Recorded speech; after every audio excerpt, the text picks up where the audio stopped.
Hello friends of YouTube, here I'm gonna teach you today a few basics about baking cakes so they can come easily out of the mold and they are flat and moist inside.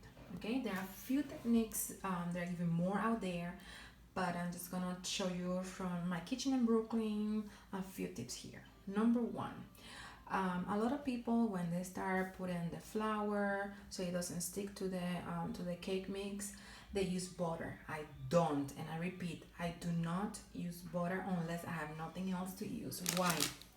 Number one, butter is more expensive. Number two, the molecules of the butter, the protein of the molecules in the butter, it tends to stick more to the cake flour mix when you put that together. That's why sometimes people, if they don't wait enough time to remove the cake out of the pan, they get a little bit of disaster. So in this case, I'm using Crisco or vegetable shortening. You can use any brand you want, doesn't have to be this, but that's the one of my preference. So basically, I already applied the Crisco all over, and the vegetable shortening tend to repel the moist from the cake mix and it comes out smoothly and easy from your pan. Okay, so another tip, in this case, because I'm making a 6 inch and it's, as you can see, is under 3 inches of height. I'm not gonna use this next tip for this personal cake because it's for my house. If I'm gonna bake for a customer, yes, I'm gonna do this because I want beautiful, perfect cake. They have thumbs up. So basically, the next step is parchment paper. You're gonna open your parchment paper, put your pen on top of the parchment paper, make a circle with a pencil and cut around. You put the shortening first, and then you're gonna put your circle of paper on the bottom, press down, tap, tap, tap, so it attaches. And after that, after is when you're gonna put your flour. Another tip, when you're gonna remove the excess of flour, as you can see here, this is a finished product. And I'm gonna talk about the foil and all of that later. But as you can see here, you don't see any lumps, you don't see any big spaces of flour. It's just a flat color that you see there, a flat flour cover, and that's what we're aiming for. Why? If you don't tap this properly and don't remove the excess of flour on your cake, it's gonna stick and it's gonna give you that extra flourish taste on the cake, and I don't like that. Okay, so I'm trying to make it as neat as possible. So after I apply my shortening, I'm gonna put about, for this size is 6 inches, about 1 tablespoon of cake flour or purpose flour, whatever flour you're using for your cake mix. Okay, so you're gonna put your flour, and it depends what you're making. You can put if the cornmeal, it depends on what you're baking. Okay, but in this case I'm using all-purpose flour. I like the King's Arctic flour because it's just amazing. I really like it. The results are great. So basically what I did here, I put my tablespoon of flour, I tap it on top of my second pot. Why? Because that way I save flour. And I had to put only half tablespoon here on my second one instead of a whole spoon. And that at the end, when you add it at the end and you're baking a lot of cakes like I'm trying to do here, you save some money. So basically, if you're only gonna make one, you wanna tap this either inside of the kitchen sink, or you're gonna open the lid of your trash can. Make sure that you wash your hands thoroughly. You don't want to contaminate your food, and you're gonna tap the excess of flour inside the trash can so you don't have flour all over your table, all over your floor, making a mess in your kitchen. Okay, so either the kitchen sink to rinse afterwards, or in a place that you're not gonna get a mess. All right, or the best idea, if you're gonna make it more than one, you transfer the excess to the second one. Okay, next tip is the part of the foil. So imagine that I put the parchment paper and I'm making this for a client. So the next step to aim that sorry about the background. With the kids, they are safe and fine. They're just fighting over toys, typical thing of toddlers. So basically, the foil here, it contains a towel paper inside. I like to use Bounty single ones because the Bounty material of the towel paper, it absorbs more moist, and it's more easy to reuse over and over versus other brands. After I have put it to test, believe me, that's the one. So I also get my foil paper from Dollar Tree, also the parchment paper from Dollar Tree, because um, as you can see, it's pretty good. It's very strong. It doesn't have super flexible consistency, and this helps me to use it over and over again. So basically, this long one I have used for an 11-inch cake that I did in the past for 1-year-old birthday party. But you can make this the length easily. So basically, let's pretend this is the foil paper roll. So what you open here, and you're gonna go with the paper around like this, in this position, around your cake pan. That way you're gonna get a perfect measurement, and then you're gonna do about 3 to 4 inches longer, just so you have room at the end to create this closing part, because you're gonna twist this and press it so it can close. Let me show you here on this pan. Yeah, sorry about the kids are just scribbling all over. Here you see the knob here, the squeeze at the end. So basically you need extra foil for that squeeze at the end, so you can attach it properly to your pan. So I'm gonna show you how you use and reuse this over and over again. So here I have a very, as you can see, this is very beaten, very old. I have used this a couple of times, and the cakes always come the same. It will come to a point that yes, you will have to get rid of this. The great thing about this is that you can recycle this material easily. This garbage recyclable, so you're doing a good thing for the environment as well. So here, basically, to revive my towel paper, and again, this is Bounty, and I want you to see this.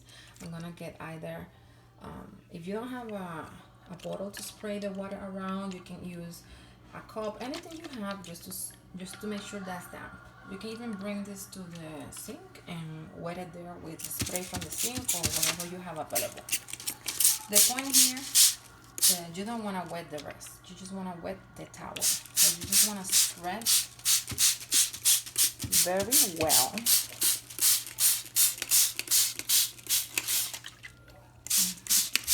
You want to make sure it's super moist.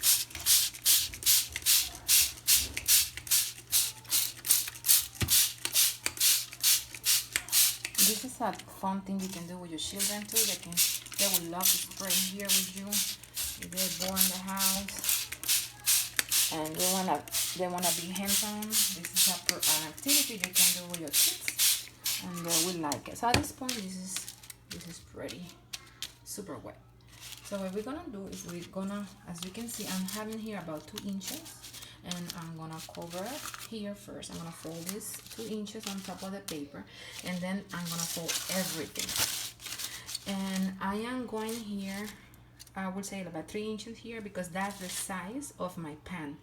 If I'm gonna make a pan, if I'm gonna use a pan that is longer, then I'm gonna make this longer. Okay, so you go according to your pan size. And I'm gonna fold this over and over. See, I'm using one hand. This is how easy this is. I'm using one hand because, I'm a beginner here making videos, and I'm doing this because a lot of people start asking me, oh, Evelyn, how your cakes are so moist and so perfect, and oh my God, I love them. Well, this is one of the many things that I do. I do more stuff, but this is the most basic. So after this is done, basically you grab it. Say hi to the camera. Hi. You grab it, put it around your cake, and then you twist it at the end to create that texture here that I showed you earlier. So basically, this is ready for you to put your mixture here and to bake it. So when you're gonna bake, try to bake in the middle. Don't put it too high. I don't when you bake, do not put other things there that is not candy. For example, I saw this lady once baking a chicken and then she put cake next.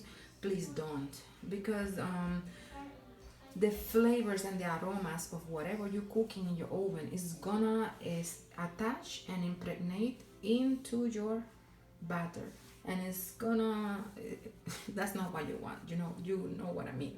So basically, in order to get a good quality product, focus on one thing at a time, finish one thing at a time, unless you're very good at multitasking. Okay.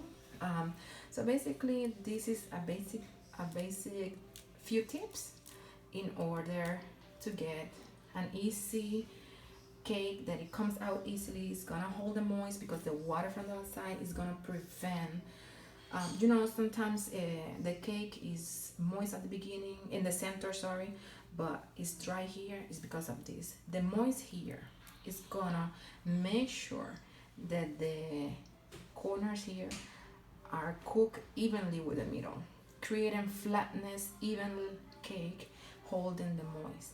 If you are gonna bake a cake that is super long, like I was, you will use the nail, that nail that you use to pipe the roses in the flour.